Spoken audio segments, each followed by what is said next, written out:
Alhamdulillah. Alhamdulillah wa kafa wa salatu wa salamu ala ibadihi allazina astafa amma ba'd. فأعوذ بالله من الشيطان الرجيم بسم الله الرحمن الرحيم ليس البر أن تولوا وجوهكم قبل المشرق والمغرب ولكن البر من آمن بالله واليوم الآخر والملائكة والكتاب والنبيين وآتى المال على حبه ذوي القربى واليتامى والمساكين وابن السبيل والسائلين وفي الرقاب وأقام الصلاة وآتى الزكاة والموفون بعهدهم إذا عاهدوا والصابرين في البأساء والضراء وحين البأس أولئك الذين صدقوا وأولئك هم المتقون صدق الله العظيم رب اشرح لي صدري ويسر لي أمري واحلل عقدة من لساني يفقهوا قولي اللهم ربنا ألهمنا رشدنا وأعذنا من شرور أنفسنا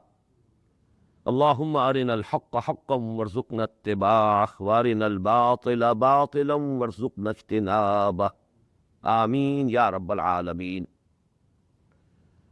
Dear brothers and sisters and sons and daughters in Islam, Assalamu alaikum wa rahmatullahi wa barakatuh. I have just recited to you ayah number 177 of Surah Al-Baqarah, which I have named Ayat al-Birr. And this is the second lesson of the selected course of study that I have edited from the Quran, which is being discussed here in these sessions. Those of you who were present last night, they know that we have already devoted 2 hours to the study of this great ayah of the Quran. And we have seen that this ayah begins with the negation of a limited and superficial, and it might also be said, somewhat perverted concept of virtue. What is virtue? What is piety? What is righteousness? What is charity? As we discussed, there are hundreds of concepts. And a particular concept that was prevalent there at the time of the advent of Muhammad sallallahu alaihi wasallam, that caused some concern among many of the simple-hearted Muslims when the direction of the Qibla was changed. And in addition, we know that there were the Jews present. Before the direction of the Qibla was changed, they were somewhat satisfied that after all, Muhammad and his followers are following and facing our Qibla, the same Jerusalem. That is our sacred city. But when they saw that the conditions are changing, they had a concern. It means a new ummah is coming up with a new center. And they made the maximum out of it. And they raised a storm of propaganda against the Prophet sallallahu alaihi wasallam. What type of a Nabi or what type of a Rasul he is? Even his Qibla is not fixed. It's changing from time to time. He was praying facing towards the north before, and now he is praying facing towards the south. What's it? So actually, this ayah, as we have seen, begins, لَيْسَ الْبِرَّ أَن تُوَلُّوا وُجُوهَكُمْ قِبَلَ الْمَشْرِقِ وَالْمَغْرِبِ. The real piety and the real righteousness and the real virtue lies not in whether you are facing towards east or towards west. As has been said in ayah 115 of Surah Al-Baqarah, 2 sections ahead of this discussion. لِلَّهِ الْمَشْرِقُ وَالْمَغْرِبِ فَأَيْنَمَا تُوَلُّوا فَثَمَّ وَجْهُ اللَّهِ. East and west both belong to Allah. In whichever direction you are facing, that's the direction of Allah subhanahu wa ta'ala. Allah is not limited to any one direction. But you know, here also again, after a full discussion covering two sections of Surah Al-Baqarah, section 17th and 18th, on this issue, change of Qibla. Again, after two sections, this is the first ayah of the section 20 of Surah Al-Baqarah. لَيْسَ الْبِرَّ أَن تُوَلُّوا وُجُوهَكُمْ قِبَلَ الْمَشْرِقِ وَالْمَغْرِبِ. This is not all. This is also important. When you were ordered to face north and you followed the instruction of the Prophet, but you acted as you should have acted. And your prayers have not gone in vain. Allah subhanahu wa ta'ala has accepted them. Now it's the command of Allah, فَوَلُّوا وُجُوهَكُمْ شَطْرَ الْمَسْجِدِ الْحَرَامِ. Now it is His command. Change your direction. Face now Kaaba, Masjid al-Haram. Now you have to do it. لَيْسَ الْبِرَّ أَن تُوَلُّوا وُجُوهَكُمْ قِبَلَ الْمَشْرِقِ وَالْمَغْرِبِ وَلَكِنَّ الْبِرَّ مَنْ آمَنَ بِاللَّهِ وَالْيَوْمِ الْآخِرِ إلى آخر الآية. Then comes a complete and comprehensive concept of what is virtue. What's the spirit of virtue? And what are the manifestations, practical manifestations in the actions and deeds and behavior and attitude of a person who possesses their spirit of virtue. So this is the subject matter of this ayah. Because we have discussed nearly more than half of the ayah and we have to complete the rest today, let us translate it again. Formerly, I read out to you the translations by Mr. Pickthall. Secondly, the translation by Allama Muhammad Asad. And thirdly, the English translation of the Urdu translation done by Maulana Maududi. But now I am giving you my own translation. لَيْسَ الْبِرَّ أَن تُوَلُّوا وُجُوهَكُمْ قِبَلَ الْمَشْرِقِ وَالْمَغْرِبِ. The real virtue is not that you turn your faces towards the east or the west. وَلَكِنَّ الْبِرَّ مَنْ آمَنَ بِاللَّهِ وَالْيَوْمِ الْآخِرِ وَالْمَلَائِكَةِ وَالْكِتَابِ وَالنَّبِيِّينَ. But the real virtue is the virtue of a person who believed in Allah and the last day and the angels and the books and the prophets. وَآتَ الْمَالَ عَلَى حُبِّهِ. And he gave his wealth despite its love. ذَوِي الْقُرْبَى وَالْيَتَامَى وَالْمَسَاكِينَ وَابْنَ السَّبِيلِ وَالسَّائِلِينَ وَفِي الرِّقَابِ. To the close relatives and the orphans and the weak or the helpless. I will explain it later on. And the wayfarer and the beggars, and for freeing people from bondage. وَأَقَامَ الصَّلَاةَ وَآتَى الزَّكَاةَ. And he kept the obligatory prayer established and paid the obligatory charity regularly. وَالْمُوفُونَ بِعَهْدِهِمْ إِذَا عَهَدُوا. And the truly virtuous are those who fulfill their promises and agreements whenever they have made any. وَالصَّابِرِينَ فِي الْبَأْسَاءِ وَالضَّرَّاءِ وَحِينَ الْبَأْسِ. And most specifically, those who show fortitude and perseverance in the face of hardships and hunger, and in pain and affliction, and at the time of conflict and war. Only such are the people, أُولَٰئِكَ الَّذِينَ صَدَقُوا. Only such are the people who are really truthful. وَأُولَٰئِكَ هُمُ الْمُتَّقُونَ. And only they are really conscious of Allah subhanahu wa ta'ala. Sadaqallahu al-Azim. Now, as I told you and as we discussed in detail, every action, every human action has perforce, inevitably, two aspects. One is the external, form of that action. And the other is the intention, the motive, the real purpose behind it. And it's our weakness and limitation, because we can't peep into the hearts of the people. We can't decide about the intention. We can't know the intention. So we usually judge some action or deed to be good only on the basis of the form, external form. But maybe that even though that action is of high virtue, of great righteousness, but the motive behind, the real niyyah, the intention, that might be wrong. That might be very ugly. Just as I gave you the hadith, Man salla yurai faqad ashraka. Whosoever prayed. Now prayer, someone is saying salah. What a good deed. But his intention was yurai.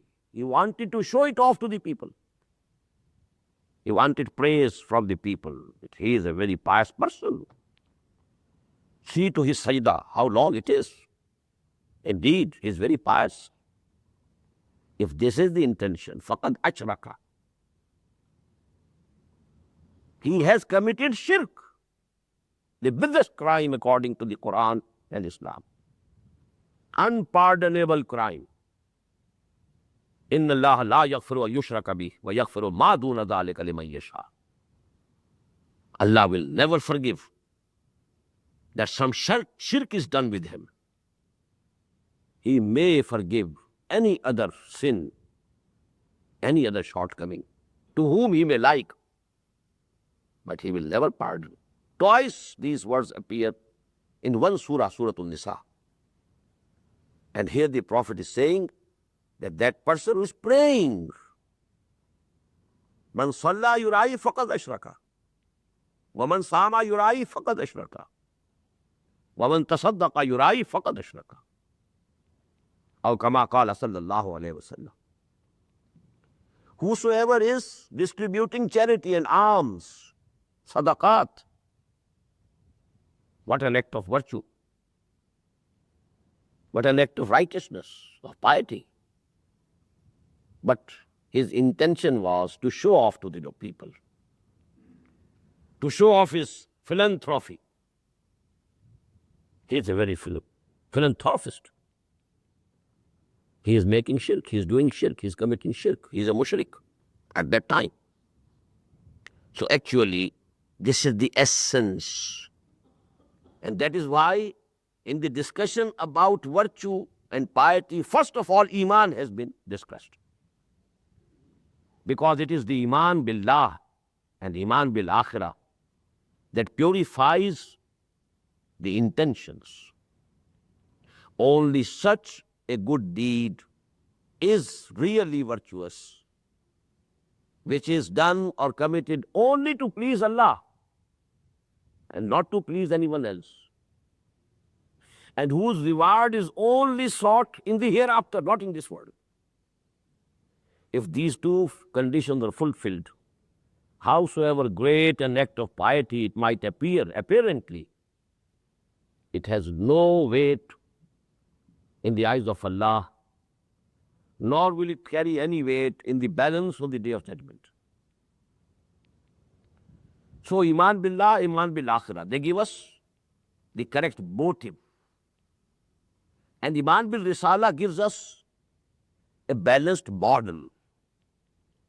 Because we have seen in the history of religions that sometimes even a good motive, a virtue, if it outgrows unproportionately, just as you know what is cancer.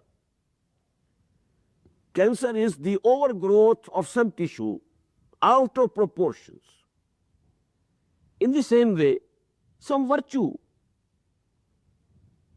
if it grows and outgrows unproportionately, it can turn into evil. This is what we call rahbaniyah. وَرَهْبَانِيَّةً ابْتَدَعُوهَا مَا كَتَبْنَاهَا عَلَيْهِمْ. That was the bid'ah. I told you there were the tendencies in the Sahaba also, sallallahu alayhi wa sallam, raziyallahu ta'ala anhum ajma'in. Sahaba of the Prophet. Abdullah ibn Amr ibn al-As, raziyallahu ta'ala anhuma, he used to stand all the night in prayer, not sleeping even for a while, and fasting every day. When the news reached the Prophet sallallahu alayhi wa sallam, he called it. He was angry. He asked, Ya Abdullah, awalam usbar, annaka tasumu dahr, wa taqumu al-layl. You keep standing all the night. You are always fasting, he said. Bala ya Rasulullah. It is so. O Messenger of Allah, your information is not wrong. Then he said, La taf'al. Don't do it. فَإِنَّ لِنَفْسِكَ عَلَيْكَ حَقًّا وَإِنَّ لِزَوْجِكَ عَلَيْكَ حَقًّا وَإِنَّ لِزَارِكَ عَلَيْكَ حَقًّا. Your body has also rights over you. You must give rest to this body. It's a right of this body over you. You have to fulfill the right of the body also. This is also a trust of Allah subhanahu wa ta'ala with you. In the same way, your wife has also right over you. You have to fulfill her right. And so on, your friends, your visitors. وَإِنَّ لِزَارِكَ عَلَيْكَ حَقًّا. Zair, who come and visit you. So actually, to lead a balanced life is the most difficult thing in the world. And that model only the prophets could give. لَقَدْ كَانَ لَكُمْ فِي رَسُولِ اللَّهِ أُسْوَةٌ حَسَنَةٌ. So this is the relationship of Iman with this discussion of virtue and taqwa and piety and righteousness. Then after that came the manifestations of this spirit of virtue. And out of the many manifestations, practical manifestations, the first and the foremost which has been mentioned here is the sympathy and mercy towards fellow beings. This is most important. I invited your attention last evening that when the discussion would be about the pillars of Islam, after Shahada, first thing to be mentioned is Salah. Buni al-Islamu ala khamsin, Shahadat an la ilaha illallah wa anna Muhammadan Rasulullah, wa iqam as-salati wa ita'i az-zakati wa sawmi Ramadana wa hajji al-bayti man istata'a ilayhi sabila. Muttafaqun alayh an Abdullah ibn Umar radiyallahu ta'ala anhuma. But here, something absolutely different. The mention of Salah and Zakah, it is coming later. Wa aqama salata wa ata zakah. It is going to be mentioned later on. The first mentioned is wa ata al-mala ala hubbihi zawil qurba wal yatama wal masakina wa ibn as-sabil was sa'ilina wa fil riqab. So this is the first manifestation and the foremost and the most important manifestation of birr. If you want to know what is birr, what are the arkan of Islam, it's a different issue. Just as we find, when the question is of obedience, you have to obey Allah and you have to obey the Messenger. This will be the sequence always.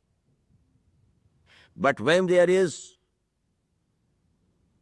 the question of shukr,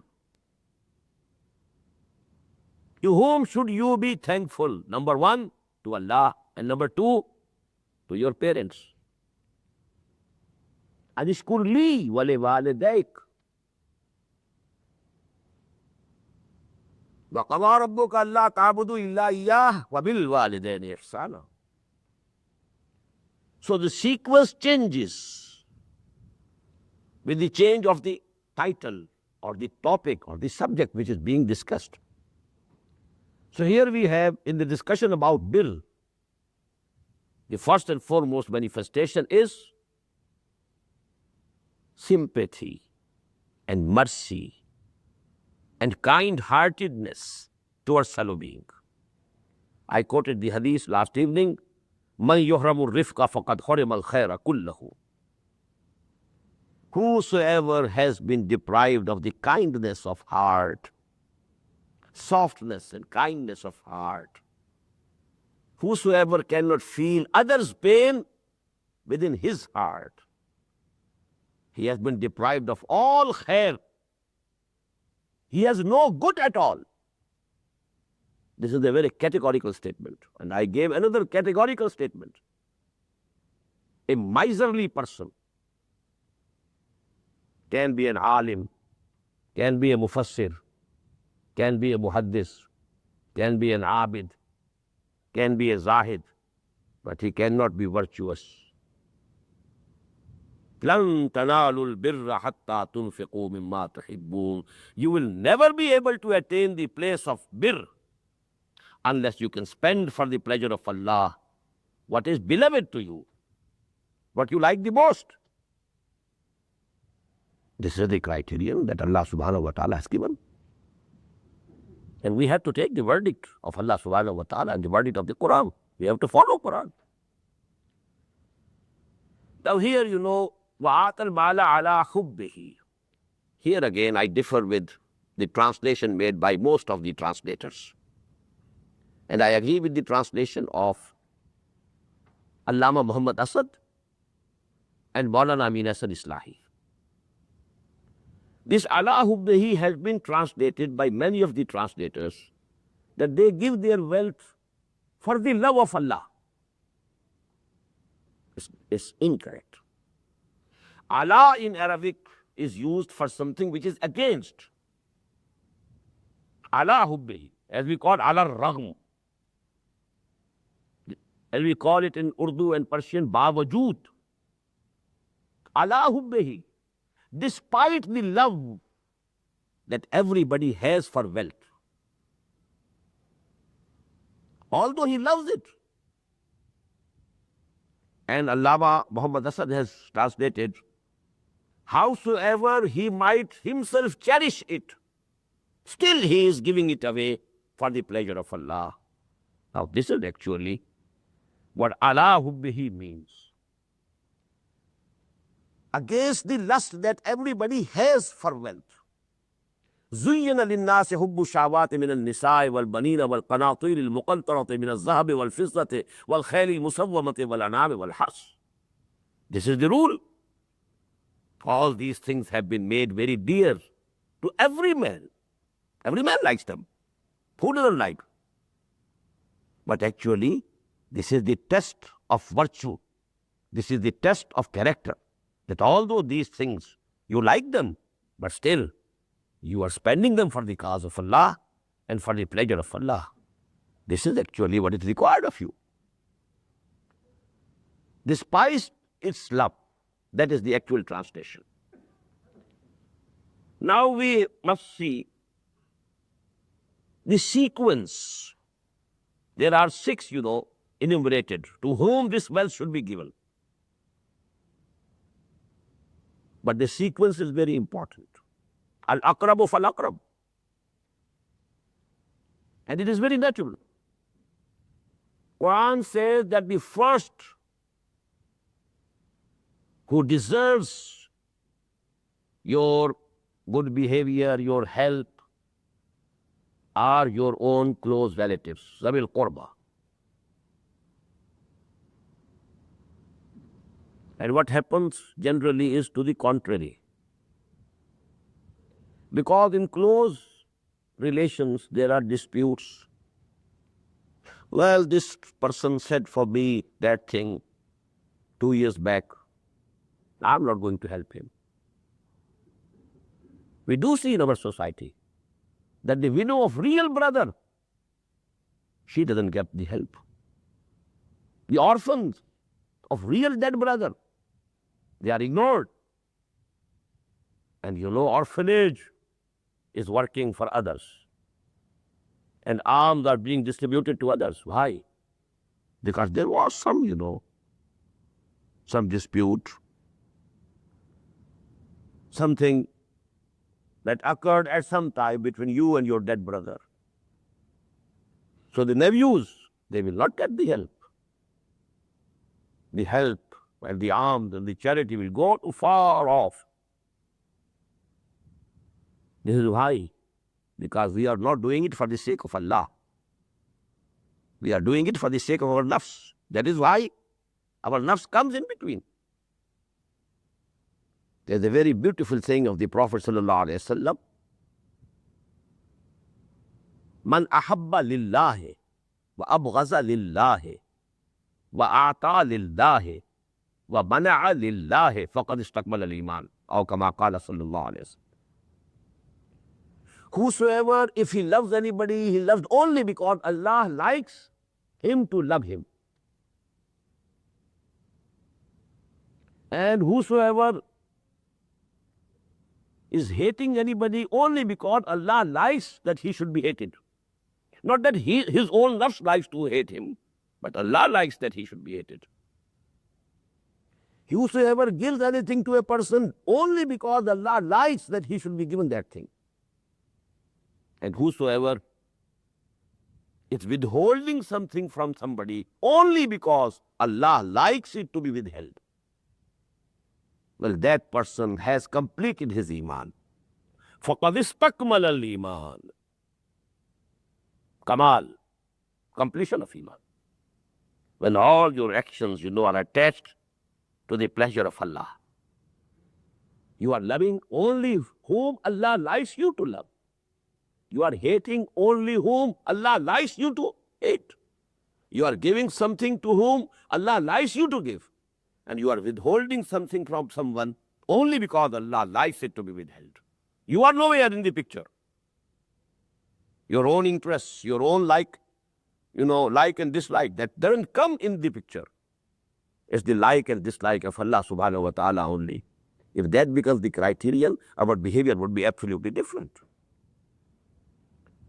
So here I mentioned only because this sequence must be kept. The orphans. The Prophet said, sallallahu alayhi wa sallam, Ana wa kafilul yatim kahatene yawm al-qiyamah. And he joined these two fingers of his. Myself and a person who supports an orphan. We shall be together like this on the day of judgment. Wal masakin. I was astonished to see that the translation of masakin generally has been done needy. People didn't think in depth what maskana is. Maskana is close to zillah. ضُرِبَتْ عَلَيْهِمُ الزِّلَّةُ وَالْمَسْكَنَةُ وَبَاءُوا بِغَضَبٍ مِّنَ اللَّهِ. Maskana actually is a particular state, psychological state, where a person has lost heart. He doesn't have the courage to work. There's a disease, neurasthenia. A person appears to be absolutely normal, healthy, having 100 kilogram weight, everything okay. But something has gone wrong within the courage, the will. This is maskana. And it can happen to a person. He can't stand on his feet. He appears to be a normal and healthy person, but he can't stand on his own legs. This is maskana. Needy, needy is the orphan also. Needy is the Zawil Qurba also. Why any relative will accept any help from you if he is not needy? Needy is a general term. It covers all the 6 items. So maskana is a special thing. Someone who has lost heart, who has lost courage, who has lost the will to work, somehow or the other, is miskeen. وَآتُوا الْمَالَ عَلَىٰ حُبِّهِ ذَوِي الْقُرْبَىٰ وَالْيَتَامَىٰ وَالْمَسَاكِينَ وَابْنَ السَّبِيلِ. And the traveler, the wayfarer, because in those days, and in these days also, sometimes it happens to a person, although he's well off in his own country, in his own homeland, but maybe during traveling, something happens to him, and he is in need, real need. Because there were no hotels and no, these arrangements on those times. So this was one of the items in Muslim society, to look after the travelers. I have seen during my childhood, in the mosques, people who were well-to-do, he used to stay longer after Isha prayer to see whether there is some traveler in the mosque, so that food should be arranged for him. There were no hotels. Any travelers, they come, they stay in the mosque. So people, who had enough with them, they used to stay back to see whether there is any traveler here, so that they should provide food for him. So this is one of the items. Wasailin, beggars. This is very important. Because, if we keep before us the guidance of Quran and the Sunnah, we find that there is a very balanced instruction about it. On the one hand, begging is discouraged like anything. Don't beg.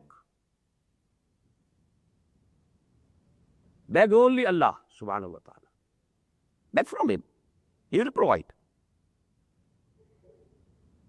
Why are you placing your own honor before a fellow being? Then you ask. Actually, you have placed your own honor before him. He might kick it. No. Go and ask Allah. So actually, sawan, begging, asking for help is discouraged. The Prophet said, even if you need the laces for your boots, ask from Allah. He is omnipotent. He will put it in the mind of somebody, and He will bring that lace to you. Why ask a person? Why ask a human being? And there are so many incidents in the seerah of the Prophet ﷺ. He discouraged begging. But on the other hand, if somebody has stretched his hand before you for begging, it's unworthy of you that you return it empty.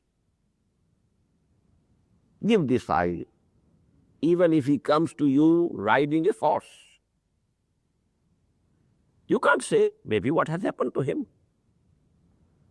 Maybe his appearance is, deceptive. And if you can't give, or you don't feel like giving anything, then, you should be polite in refusing. وَأَمَّا السَّائِلَ فَلَا تَنْهَرْ. So that is actually a balanced instruction or education that our Deen gives to us about the beggars. But actually in our society, especially back home in Pakistan, India, etc., this begging has become a profession. It must be discussed, discouraged. And people who give, these alms in the mosques and after Eid prayers, that way they are encouraging this institution of begging. And they are encouraging this profession of begging actually. Anyhow, here, one of the items is wasailin. Wa fil riqab, this is the last one. Riqab, raqabah, necks. So, the bondage of slavery. To purchase a slave with your own money and then free him. Just as Hazrat Abu Bakr radiyallahu ta'ala did about Bilal and 6 of others of the slaves, males and females both, who had embraced Islam, and then they were being persecuted like anything by the kafir masters. And Hazrat Abu Bakr radiyallahu ta'ala, he purchased them at whatever price their masters demanded and then freed them. So it's one of the biggest acts of charity. And these days, it so happens to a person sometimes that he becomes entangled in some loan. He's trying his hard to get out of that, but he's not. He's not succeeding. So a lump sum type of help that would take him out of that, bondage of loan, so that he can start his business or something else, afresh, that would be in the same line as freeing a slave. So this is the first and the foremost manifestation of virtue. وَآتَ الْمَالَ عَلَى حُبِّهِ ذَوِي الْقُرْبَى وَالْيَتَامَى وَالْمَسَاكِينَ وَابْنَ السَّبِيلِ وَالسَّائِلِينَ وَفِي الرِّقَابِ. But one point must be mentioned before I proceed further. This ita'ul mal, this giving of wealth, is not zakah. It is in addition to zakah. Because the mention of zakah is coming later on. وَأَقَامَ الصَّلَاةَ وَآتَى الزَّكَاةَ. That's a separate heading.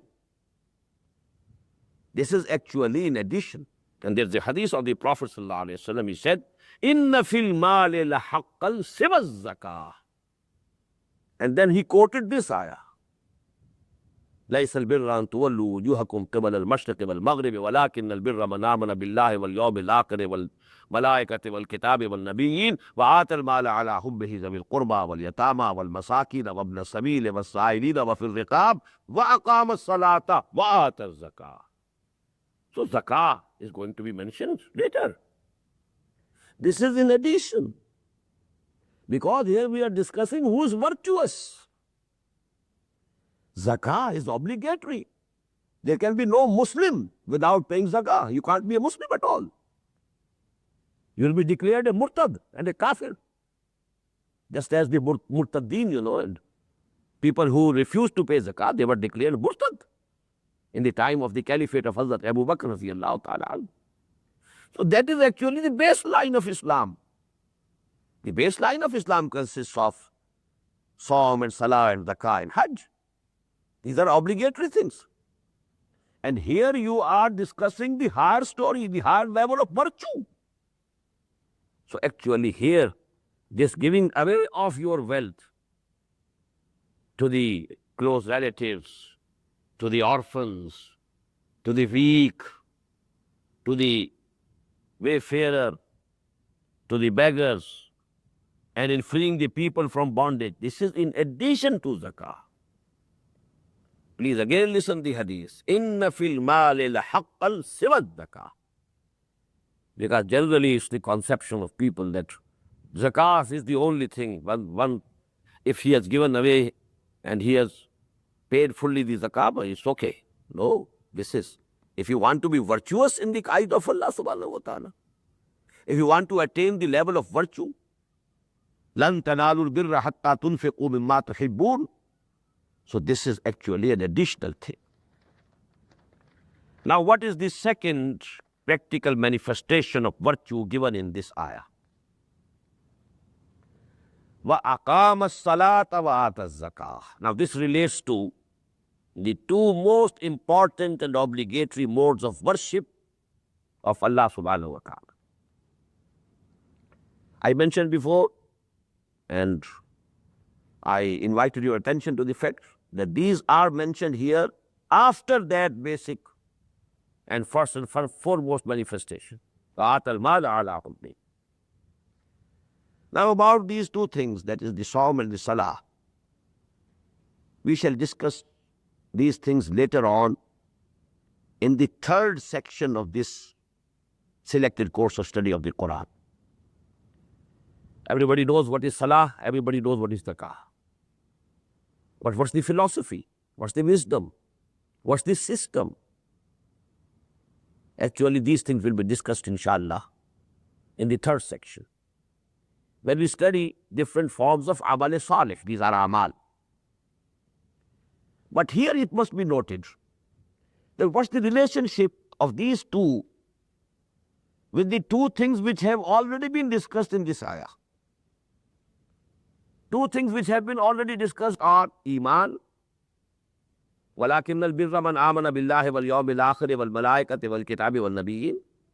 And second, وَآتَى الْمَالَ عَلَى حُبِّهِ ذَوِي الْقُرْبَى وَالْيَتَامَى وَالْمَسَاكِينَ وَابْنَ السَّبِيلِ وَالسَّائِلِينَ وَفِي الرِّقَابِ. Now you will find a very logical relationship, very logical. What is Salah essentially? The purpose of Salah is to keep our Iman alive and active. Aqimi salat ala zikri. Establish Salah for remembering me. lest you should forget. And in every rak'ah of salah, we are renewing our faith. Alhamdulillah Rabbil Alameen, Ar-Rahman Ar-Rahim. We have revived our faith in Allah. Maliki Yawmiddin. We have revived our faith in the Akhirah. Iyaka na'budu wa iyaka nasta'een. We have renewed our pledge with Allah subhanahu wa ta'ala. So actually, what is namaz? What is salah? What is this prayer? So to say, it's a column to support Iman, to keep Iman alive, active, virulent, living entity. And what is zakah? To keep that spirit of spending for the cause of Allah intact. At least zakah you have to pay. You know, if there is a bottle and the cork is very tight, then this matter is different. But once you have opened the cork, then it's easy to reopen it and open it again and again. So this obligatory zakah has opened the cork. You have spent something for the cause of Allah. Although that wealth is dear to you, you love it. But that perforce you have to do. So once this cork has been opened or loosened by zakah, now it will become easy for you to spend more and more and more. To keep that spirit of philanthropy persistent, this zakah has been given. Now let us come to the third manifestation, practical manifestation. And that is fulfilling of the covenants or the promises or the agreements. وَالْمُوفُونَ بِعَهْدِهِمْ إِذَا عَاهَدُوا. And if we analyze all human relations, all human dealings are based on some sort of agreements, contracts, whether expressly concluded or implied. For example, the relationship of parents and children. No agreement is ever made or concluded, but there is an implied agreement that the parents invest themselves in their children. When they are young, they are spending for them. And the other side of the agreement should be natural, logical, that when they become old, now they should spend. This is a contract. It's an implied contract. Because the wording in Surah Bani Israel, Rabbir hamhuma kama rabbayani saghira. Oh Allah, have mercy on them, as they brought me up. There are parents who keep hungry and feed their children. They tighten their belts, but feed the children anyhow. Now it has to be repaid. This is the relationship. Now you go on to marriage. What is marriage? It's a social contract. What is employer-employee relationship? It's a contract. All business, all transactions, construction contract and supply contract, everything, What does it mean? If one thing is streamlined and correctly, adopted, the whole social behavior, all the dealings between the humans, they will be streamlined, they will be rectified automatically. If you feel that you have to carry out the contract, if you feel you have to fulfill the promise, that is why, there's a hadith from Hazrat Anas radiyallahu ta'ala, who served the Prophet for about 9 or 10 years. And he says, قَلَّمَا خَطَبَنَا رَسُولُ اللَّهِ صَلَّى اللَّهُ عَلَيْهِ وَسَلَّمَ إِلَّا قَالَ لَا إِيمَانَ لِمَنْ لَا أَمَانَةَ لَهُ وَلَا دِينَ لِمَنْ لَا أَحْدَرَ. It was only seldom that the Prophet ﷺ delivered some sermon to us, and he didn't include these words in that sermon. There's no iman of a person who is not trustworthy.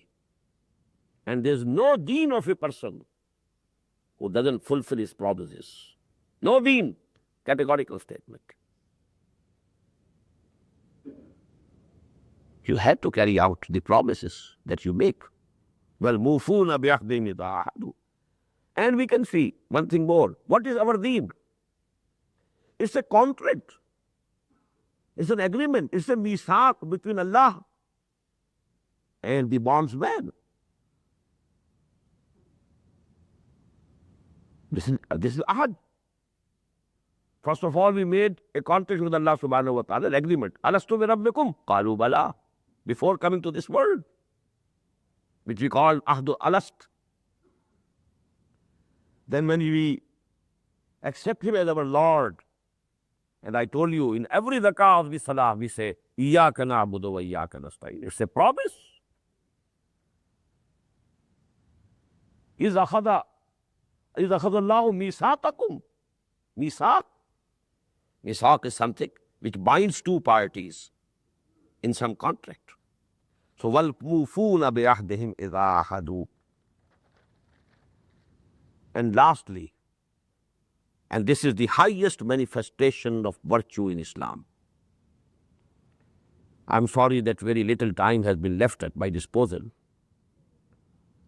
And this is the most important part of this ayah. وَالصَّابِرِينَ فِي الْبَأْسَاءِ وَالضَّرَّاءِ وَحِينَ الْبَأْسِ. I added the word in translation, especially and specifically, most specifically, those who show fortitude and steadfastness and patience and perseverance in the face of hardships, hunger, pain and affliction, and mental and psychological or physical torture. Why did I add the word specifically? Because here it is not sabirun, it has been turned into sabirin. Now this is an issue of Arabic grammar. It's not marfu. It is mansoob. Wal mufun. It was marfu. Was sabirin. It is maftuh, not marfu. Why? Because there are words which have been omitted, but they are understood. Wa akhassu zikra bis sabirin. I want to mention especially those who can show fortitude and patience and steadfastness and perseverance in the face of hardships and hunger and torture and persecution and affliction and pain, and especially at the time of war. Now this attitude, this sabr, where is it required? There can be two categories. Firstly, there can be some natural calamity. Natural calamity befalls a country, a nation, a society, a town. There might be some earthquake, there might be some plague, or so on. Or it can come to some individual. He falls sick. He meets an accident. Well, a mu'min has to show patience and raza bi raza illah. He should always keep contented that if Allah subhanahu wa ta'ala has decided this thing for me, well, I take it. Razi bi raza Rabb. Patience. No complaint. Nothing can happen without the permission of Allah. It will come to you, but it has come to you with the permission of Allah subhanahu wa ta'ala. There should be no complaint. ما أصاب من مصيبة في الأرض ولا في أنفسكم إلا في كتاب من قبل أن نبرأها إن ذلك على الله يسير لكي لا تعصوا على ما فاتكم ولا تفرحوا بما آتاكم. I can't translate because sufficient time is not with me. You should look to Surah Hadid, for this ayah. But the second, is when you are calling people towards the path of Allah, when you are enjoining people towards what is good, what is just, what is right, and forbidding people from whatever is wrong, whatever is false, whatever is unjust. There's the resistance, there's the resentment, there's an opposition. People will persecute you. This persecution will be firstly verbal, just as was said to Muhammad sallallahu alaihi wasallam, Majnoon, Shair, just a poet. He is deceiving us that this revelation is coming to him from Allah. He is a liar. Kazzab, Sahirun Kazzab. Oh yes, he seems to be a magician, no doubt. But he is not a prophet. And you know, these things were torturing Muhammad sallallahu alaihi wasallam. Allah said, as you find in the Quran, وَلَقَدْ نَعْلَمُ أَنَّكَ يَزِيقُ صَدْرُكَ بِمَا يَقُولُونَ. O Muhammad sallallahu alaihi wasallam, we very well know that your chest is shrinking due to pain and sorrow and grief on what these people are saying to you. وَلَقَدْ نَعْلَمُ أَنَّكَ يَزِيقُ صَدْرُكَ بِمَا يَقُولُونَ. We find in Surah Al-Muzdammil, وَاصْبِرْ عَلَى مَا يَقُولُونَ وَاهْجُرْهُمْ هَجْرًا جَمِيلًا. O Muhammad sallallahu alaihi wasallam, have patience. Bear it with patience and fortitude. Whatever they are saying, listen and have patience. So this patience, you know, this is some other type of patience. One is a natural calamity coming and you are taking it with patience. That is also required of a mu'min. But because the words used here are Heen al-Bas. Bas means war. Bas means conflict. Bas means struggle between two opposing forces. Forces of falsehood and reality. Now this relates to that, you know, opposition, that struggle, that conflict between the right and the wrong, and the reality and the falsehood, and the evil and the good. This struggle actually, and this proves that the third condition of salvation as given in Surah Al-Asr, although it has not been mentioned expressly in this ayah, وَتَوَاصَوْا بِالْحَقِّ, but it is implied here. Because you know the character that we have seen in this ayah, people who have real faith in their hearts about Allah, about the hereafter, about the institution of prophethood, then they are not, you know, slaves of the love for wealth and worldly things. They can give away whatever they have for the pleasure of Allah subhanahu wa ta'ala. People who are established in prayers, people who are paying zakah, people who are fulfilling their agreements and promises. Now, can they go to war for any personal ends? Is there any, you know, proportionate view about it? They will never fight other people for their personal ends, for lust of power, for lust of money, for lust of wealth. Their war can only be for the cause of rightness, for the cause of justice, for the cause of Allah subhanahu wa ta'ala, for whatever is haqq, whatever is just. And actually that is the final stage, that is the highest level of this virtue. This gives us the point which is most important, that the concept of virtue in Islam is not that of the concept of virtue in Buddhism. It is not the concept of virtue in Christianity. The virtue in Islam is that you should be able to challenge falsehood. You should come and see eye to eye with injustice. You should never tolerate exploitation and repression. You should come and challenge the forces of evil. And that is actually the test, whether you really believe in Allah and you really believe in the hereafter, whether you are really virtuous or not. Don't take it lying down. There can be a phase when you are not strong enough, just as we had the phase, you know, during the Bhakti period, that the Prophet ﷺ his order of the day for 12 long years was, take all persecution without any retaliation. Why? Because enough strength was not available till that time to be able to retaliate, to be able to challenge the forces of evil and falsehood. But when no sooner than Allah subhanahu wa ta'ala gave him a base at Medina to launch his offensive against falsehood and against, shirk, he didn't waste any time. It took only 6 months in consolidating his position at Medina. And then he started sending groups, challenging the tribe of Quraysh and threatening their lifeline, threatening their caravan routes. And that started the period of war in the seerah of Muhammad sallallahu alaihi wasallam.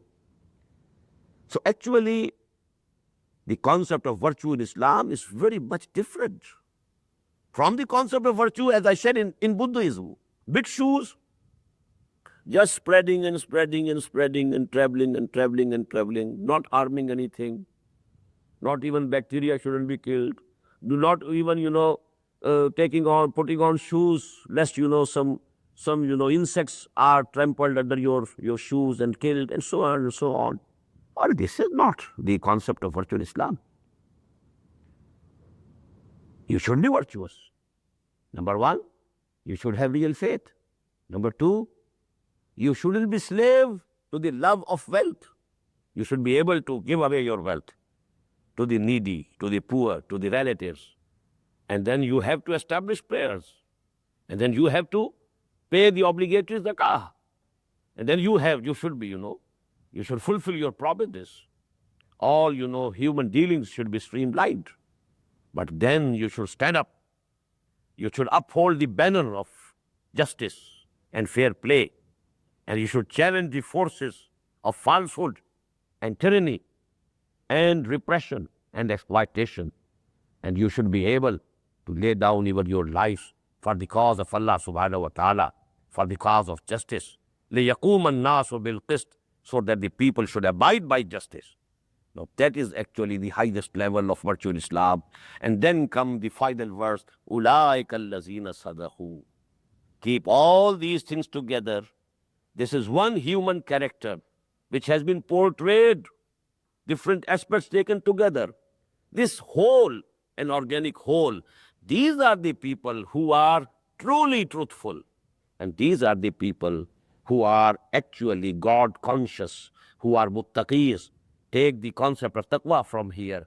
May Allah subhanahu wa ta'ala give us the real virtue and real taqwa. أقول قولي هذا واستغفر الله لي ولكم ولسائر المسلمين والمسلمات.